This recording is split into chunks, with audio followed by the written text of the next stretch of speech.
Was 2018 a good year? No. Well, was it a good year for my reading? No.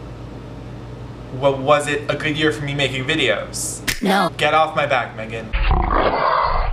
Hey everybody, my name is Michael BookLion, and you are here to watch my Best Books of 2018 video. I make this really hard on myself because I suck, and I only include books that were published in 2018. I did not read all the books that were published in 2018, so right off the bat, this is all a lie. And I didn't even read that many books that were published in 2018, but I stick to these rules because I like pain and making things harder on myself. I did read some really fantastic books in 2018, and that's really why you're here watching this video. First we have City of Ghosts by V.E. Schwab or Victoria Schwab. I'm not sure which pen name she used for this book, but in a word, I am Victoria Schwab trash. This is the first book in a middle grade series about a young girl whose parents have a ghost hunting TV show, which isn't necessarily super legitimate, can herself see ghosts, and her best friend is a ghost, so it's like a fun, ironic play family thing they have going on. And they are going to Scotland for this TV show, and she goes to Scotland, which is known for being ghost heavy, and so there's some trouble while she's there. There's an evil ghost who's been stealing children, and it's just a really fun, exciting read. I read it so quickly, which I'm sure authors don't love hearing because it's like they spend years working on books and then we're just like, I read this in a day, and they're like, ah ha ha ha ha. But I mean it in the best way possible, and I'm sure this is the start to what's going to be a fantastic middle grade series. Next up we have Truly Devious by Maureen Johnson. And this is a book about a girl named Stevie Bell who's just so obsessed with crimes and solving crimes, and she's like really good at it. Like, watch out, Mariska Hargitay, she's coming for your job. And she goes to this school for students who are just exemplary at something, and she's exemplary at solving crimes. And her goal at the school is to solve the murder and kidnapping of the original proprietor's wife and daughter nearly a century back, which was never solved by the FBI or anyone. And so she's got quite a bit of task on her hands, and then while she's there, someone else gets murdered, which ups the stakes. Like, she could get killed herself, but that's not gonna stop her. And after I finished, I had a web of all of the clues. I physically wrote out a web of all of the clues and all of the people we know because I want to solve these mysteries so dang bad. Yeah, that's me.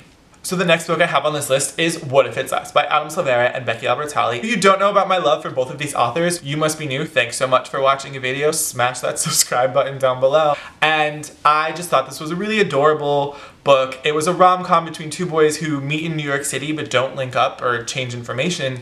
And so they kind of want to find each other again, and it's their journey to finding each other. And then once they do find each other, being like, oh, are you enjoying this, or should we have just never found each other again? Like, maybe this wasn't meant to be. And you'll have to read to find out whether or not things go well between them, but another favorite on my list. And then I have Obsidio, the third and final book in the Illuminate files, and if you've watched my last two best books of so-and-so years, you would expect this to be here because I included book 1 and book 2 in the series. This is an outer space action adventure, kind of romance, just extravaganza. It's mixed media, so it's told through video recordings, interviews, like files, email chains. It's got a really, really interesting narrative. And this final book essentially finds 6 teenagers taking down an evil corporation that murdered like thousands of people and is trying to get away with it, and there's evil alien creatures, and there's dual realities, which I'm still kind of confused about, but that's more of a me thing than a book thing,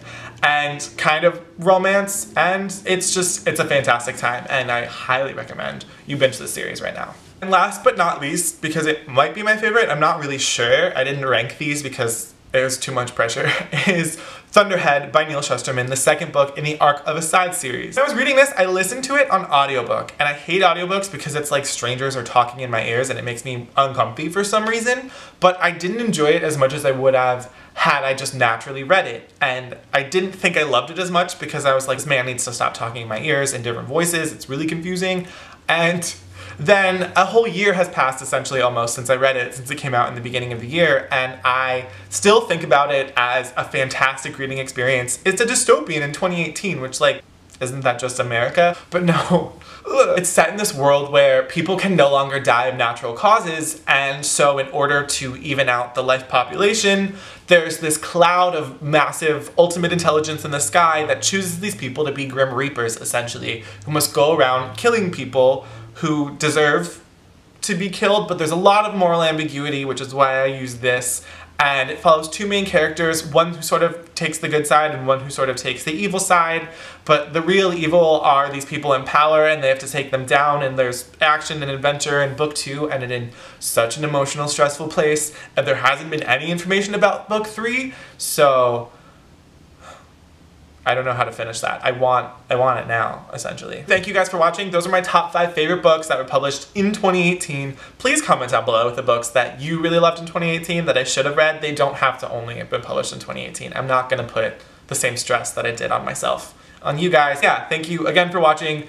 I hope you had a fantastic year. I hope you have a fantastic 2019. How many times in this video did I say the word fantastic? Comment down below. Please subscribe. Bye. Oh my god. There are literally like 1,000 birds outside my window, and I haven't seen Bird Box, but I think this is how it starts. Oh.